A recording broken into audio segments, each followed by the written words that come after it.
सब कुछ बताया, उन्हीं कमियों को दूर करने के लिए, क्योंकि चैनल पे जब आप बैठते हो, आप भी जानते हो मीडिया से हो, तो आप एक बॉन्ड के बीच फंस के रह जाते हो, आपकी कुछ लिमिटेशंस हो जाती हैं, आप उससे आगे नहीं बढ़ सकते हो।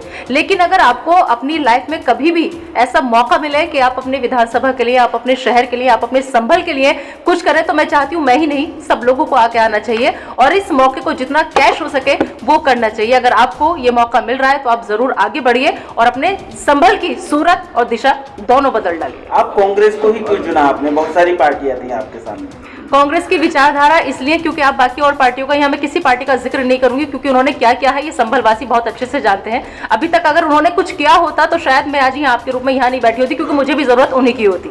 जब मेरे सारे काम हो रहे होते, मेरे संभल का विकास हो रहा होता, मेरे संभल के लोग परेशान नहीं होते और संभल के लिए सोचा जाता, तो मुझे फिर सोचने की जरूरत नहीं पड़ती।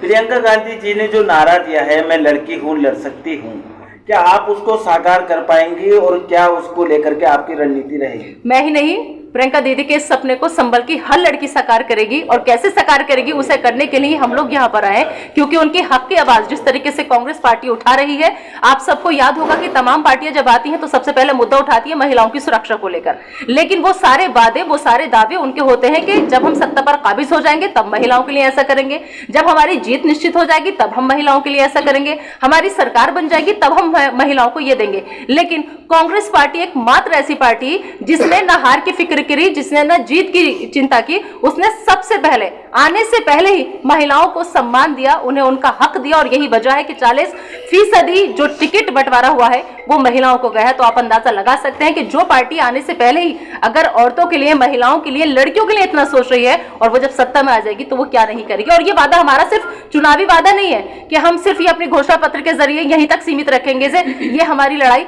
लंबी है जो आगे भी लड़कियों के लिए जारी रहेगी। जिस तरह से संभल को समाजवादी पार्टी का गढ़ कहा जाता है, उसके बीच में एकदम से आपका लॉन्च होना, वो भी कांग्रेस पार्टी से जिसका जनाधार बहुत लो पड़ गया है, उसको ऊपर लाने के लिए आपकी क्या आइडियोलॉजी रहेगी और आप क्या इम्प्लीमेंट करेंगे संभल में? जिन 25 सालों का आप जिक्र कर रहे हैं, इन 25 सालों में आप मैं समझती हूँ कि 5-5 साल से कार्यकाल रहा होगा जिनका आप जिक्र कर रहे हैं यहाँ पर, तो 5 बार आपको अगर कोई मौका देता है और 25 साल आपको देता है तो, और इतने पर भी आप यहाँ पर एक लाइब्रेरी तक नहीं खुलवा पाए, आप यहाँ पर कोई प्रोफेशनल कोर्स की व्यवस्था नहीं करा पाए, आप यहाँ पर लड़कियों के लिए डिग्री कॉलेज नहीं खुलवा पाए, तो मुझे लगता है कि 25 साल तो बहुत ज्यादा है। ये सब कुछ हम 5 साल में करके दिखाएंगे। मतलब आप शहर विधायक को सीधे सीधे कह रही हैं? जिसे भी आप समझिए, उन्होंने क्या किया फर्क नहीं पड़ता, हम क्या करेंगे वो दिखाएंगे। नहीं, अभी तक कांग्रेस में जान नहीं पड़ पाई, 30 साल हो गए, क्या वजह है, क्या कारण है?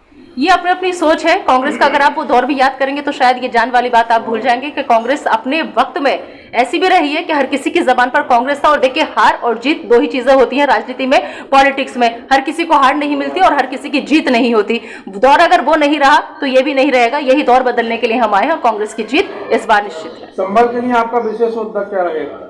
संभल के लिए सबसे पहले एजुकेशन रहेगा, मेरा डिग्री कॉलेज रहेगा लड़कियों के लिए यहाँ पर। और स्पेशली जो कोर्स लड़कियां करना चाहती हैं, बहुत से कोर्सेज ऐसे होते हैं जो 12th के बाद नहीं आगे अगर लड़की पढ़ना चाहती कि 3 साल और ज्यादा वेस्ट नहीं करने, क्योंकि आपको भी पता है लड़कियों के ऊपर जिम्मेदारी होती है। 12वीं क्लास उन्होंने की नहीं कि सबसे पहले माँ बाप पे प्रेशर आ जाता है कि रिश्ता कर दीजिए, शादी कर दीजिए, अपने फर्ज से अदा हो जाइए। तो कुछ कोर्स ऐसे होते हैं जिन्हें 12th के बाद भी आप करके आगे बढ़ सकती है। उन कोर्स की मेरी कोशिश रहेगी कि मैं लड़कियों के लिए यहाँ पर करूँ। एक पूरे संभल में कहीं पर भी लाइब्रेरी जैसी कोई व्यवस्था नहीं है, वो मेरी रहेगी। बाकी महिलाओं की सुरक्षा के लिए तो प्रियंका दीदी ने सब कुछ कह ही रखा है। 25% थानों में महिलाओं की तैनाती होगी। तो इससे बड़ी बात और क्या होगी कि अगर लड़की को कोई परेशानी है, वो थाने में जा रही है, अपनी अर्जी लगा रही है, अपनी बात कह रही है, तो वहां पर सुनने वाली भी उसकी महिला ही होगी।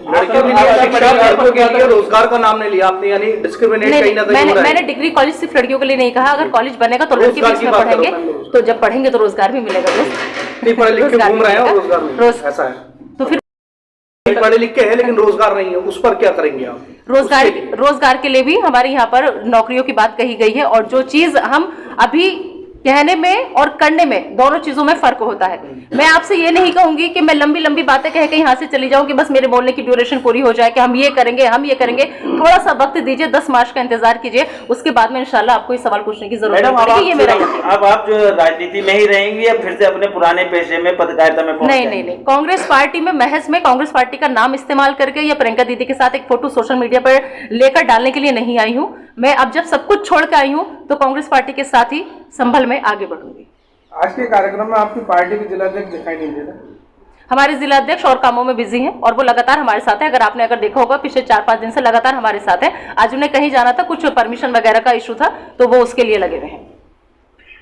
यहाँ गुटबाजी हावी है कांग्रेस में, इससे दूर कैसे करेंगे? कोई गुटबाजी नहीं है, कोई गुटबाजी नहीं है। सारे लोग एक साथ आपके सामने बैठे हैं, यहाँ पर सब लोग एक साथ यहाँ पर मौजूद है। कोई गुटबाजी नहीं, कोई गुटबाजी नहीं है। सब एक है और सब एक साथ मिलकर खुशी के साथ आगे बढ़ रहे हैं। कोई गुटबाजी नहीं।